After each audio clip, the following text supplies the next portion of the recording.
গুরুত্বপূর্ণ আমল প্রিয় নবীজি সাল্লাল্লাহু আলাইহি ওয়াসাল্লাম বদলে গেছে।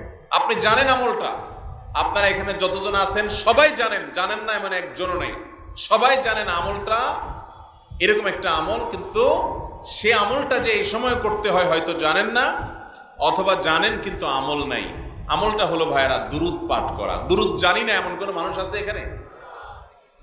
নবী করিম সাল্লাল্লাহু আলাইহি ওয়াসাল্লাম জুমার রাত যখন শুরু হয়, অর্থাৎ বৃহস্পতিবার সন্ধ্যার পর থেকে নিয়ে শুক্রবার সন্ধ্যার আগ পর্যন্ত এই 24 ঘন্টা সময় দুরূদ পাঠের জন্য নির্দেশ করেছেন এবং বলেছেন, কারণ সালাতুকুম মারুদাতুন আলাইয়া, তোমরা যে দুরূদ পড়ো আল্লাহর ফেরেশতারা সেটা আমার সামনে পেশ করে এবং বলে অমুক জায়গা থেকে আপনি সুবর্ণচর থেকে করছেন, তো আল্লাহর ফেরেশতা বলবে যে হে আল্লাহর রাসূল, সুবর্ণচর থেকে বাংলাদেশের ওই থানার ওই উপজেলার ওই গ্রাম থেকে অমুকের ছেলে অমুক আপনার প্রতি দুরূদ প্রেরণ করেছে।